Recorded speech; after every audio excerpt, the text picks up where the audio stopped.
पित्रे ब्रह्मोपदेष्ट्रे मे गुरवे दैवताय च प्राप्याय प्रापकायास्तु नमः श्रीनिधये नमः। नमो वेंकटेशाय वेंकटत्वरैवार्क नमः।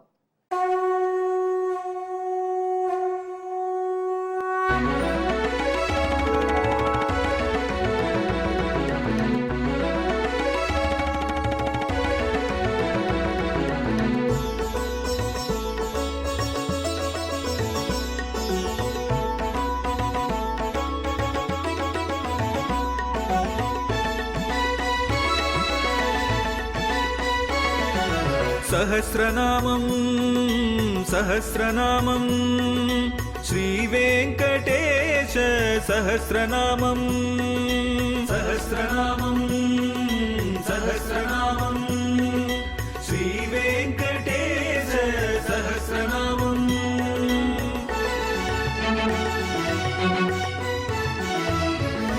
உலகில் கலிவினை தோஷம் அகற்றும் நாமம் சஹஸ்ரநாமம். உயர்வுகளை வாழ்வில் அளிக்கும் நாமம் சஹஸ்ரநாமம். திருமலையில் தினம் அர்ச்சனை நடைபெறும் நாமம் சஹஸ்ரநாமம். திருவேங்கடனின் தரிசனம் காட்டும் நாமம் சஹஸ்ரநாமம். சகஸ்ரநாமம் சகஸ்ரநாமம் ஸ்ரீவேங்கடேச சகஸ்ரநாமம் சகஸ்ரநாமம் சகஸ்ரநாமம் ஸ்ரீவேங்கடேச சகஸ்ரநாமம். அன்பர்களே வணக்கம்.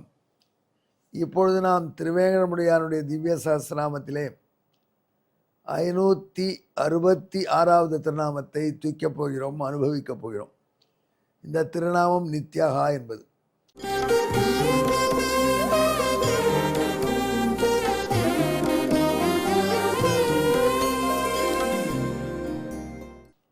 நித்யகா என்பது பெரிய விஷயமே இல்லை, எப்பொழுதும் இருப்பவர் அர்த்தம்.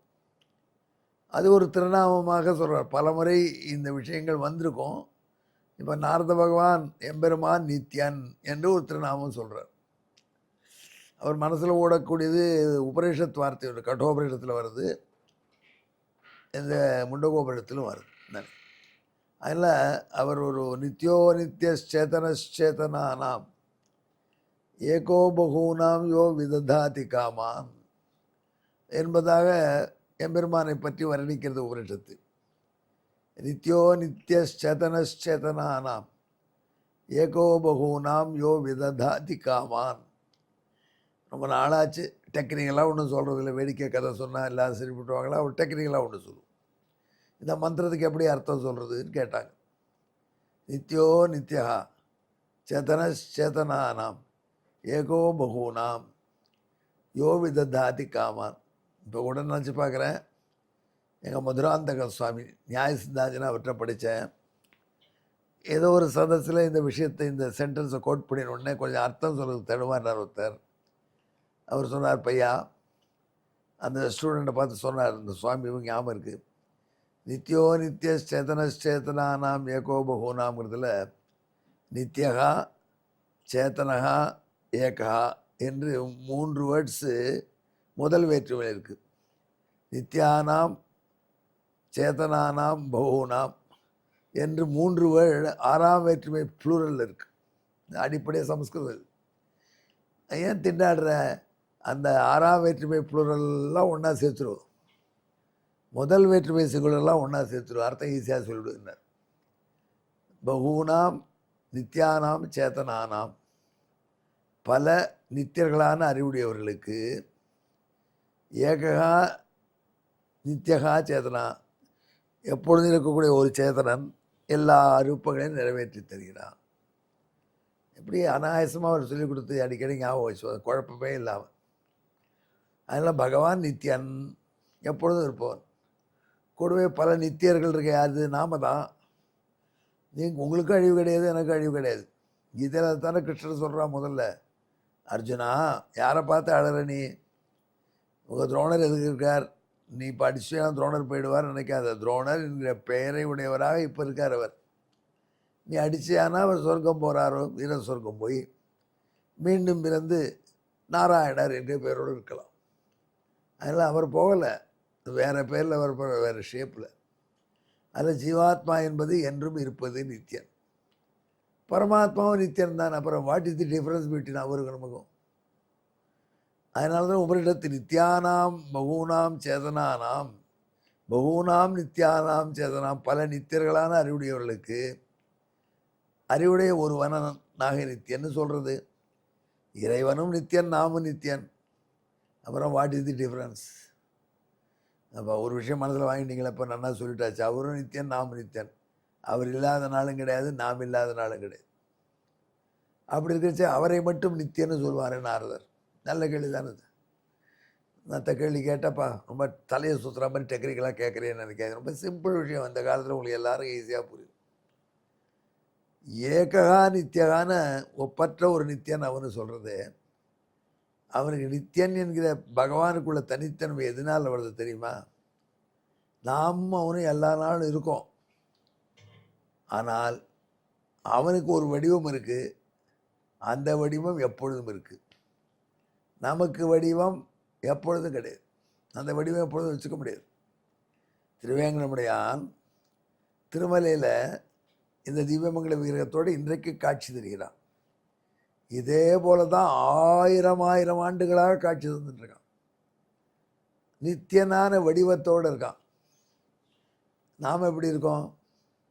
அப்படியே பழைய ஃபோட்டோ எடுத்து பார்த்தா, ஒரு 20 வருஷம் முன்னாடி இருந்த ஃபோட்டோ எடுத்து பார்த்தா கொஞ்சம் சுமாராக இருக்குது.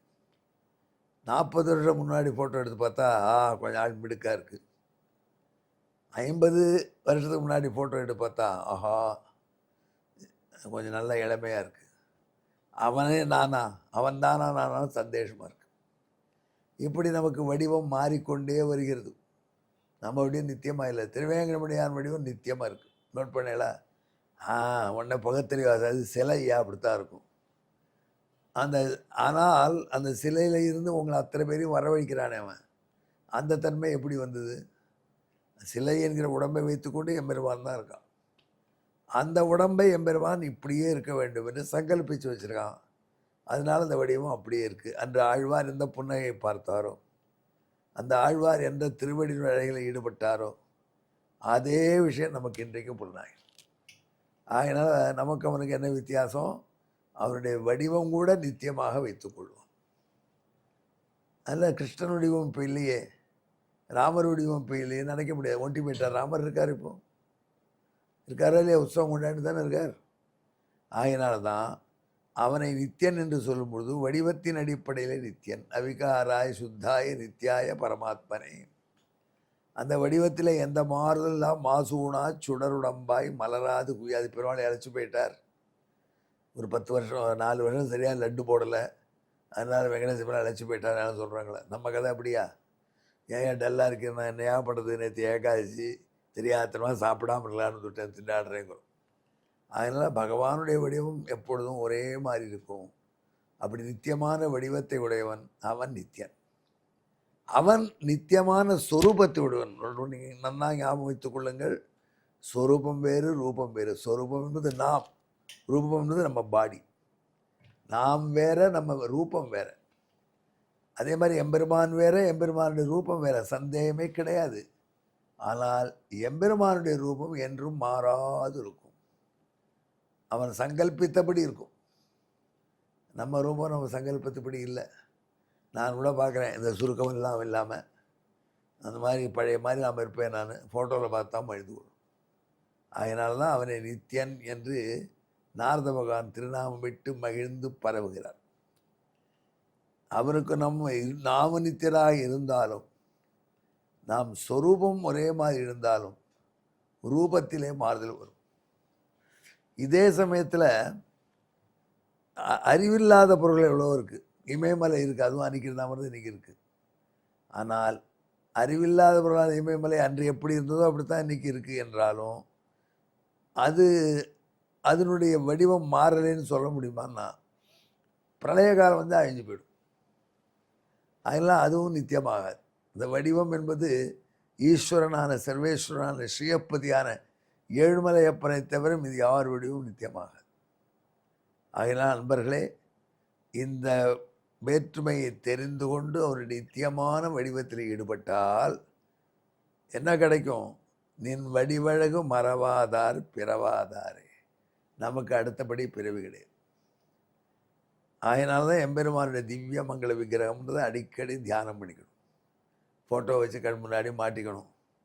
பார்க்கும் பொழுதெல்லாம் நினைவு எத்தனை பேர் எப்படி படிக்கிறாங்க, மோதிரத்தில் போட்டுக்கிறாங்க, ஸ்லைடில் இது செல்லில் வச்சுக்கிறாங்க. அப்பேற்பட்ட நித்தியன் அவன் என்பதை நாரத பகவான் மனதிலே வைத்து கொண்டு வசிஷ்டருக்கு உபதேசம் பண்ணி சொல்கிறார். அதுக்கு பின்னணியான ஸ்லோகம்.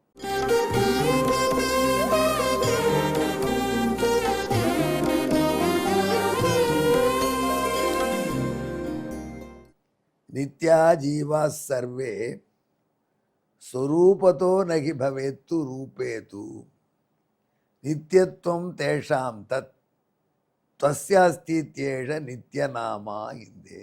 இதில் நிறைய இந்த ஸ்லோகத்தில் இருக்குது. அதுக்கெல்லாம் பின்னணி இருக்குது. இருந்தாலும் ஜீவர்கள்லாம் நித்தியர்கள் ஸ்வரூபத்தினால எப்போதும் இருப்பா. They will exist, but their body will change. அதே சமயத்தில் எம்பெருமான் அவனும் எப்பொழுது இருக்கான், அவனுடைய பாடி சேஞ்சுக்கே உட்படாது. நித்தியமான திவ்யமங்கள விக்கிரகமாக இருக்கும். எதை உணர்ந்து கொண்டு அவனுடைய இந்த பெருமையை அனுபவியுங்கள். இதை தமிழிலே சொல்கிறேன் கேளுங்கள். ஜீவர்கள் அனைவருமே நித்தியரே. சொரூபம் காண்கையில், ரூபம் காண்கையிலே அனித்தியரேயாம். அவன்தான் நித்திய வடிவன். அவனே அதனால் நித்தியன் என்று ஆனானே. எங்கே நமக்கு வயசானாலும் கூட, சார் உங்களை பார்த்தா 80 வயசு மாதிரி இல்லை, 60 வயசு மாதிரி இருக்குன்னு சொன்னாலும் குஷி ஆகிடும். அந்த மாதிரியான அப்ரிசியேஷன் வரும்படியான வடிவு அமைய, ஃபிட்னஸ் அமைய இந்த எம்பெருமானை நித்தியன் என்று சொல்லி இந்த திருநாமத்தை கொண்டு வணங்குங்கள். அவன் திவ்யமங்கள விக்கிரகத்தை தியானம் பண்ணுங்கள். நீங்களும் அப்படியே இருப்பீர்கள். எங்கேயும் கலந்து ஜெபிங்கள். நித்யாய நமஹா, நமோ வெங்கடேஷாய, வெங்கடத்துறைவார்க்கு நமா. நன்றி, வணக்கம்.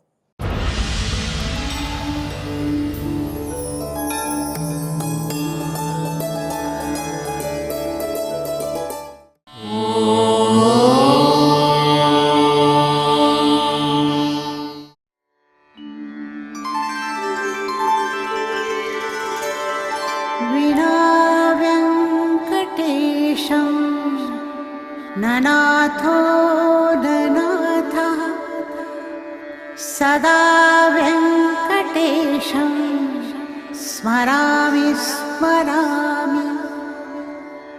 हरे वेङ्कटेश प्रसीद प्रसीद. प्रियं वेङ्कटेश प्रयच्छ प्रयच्छ.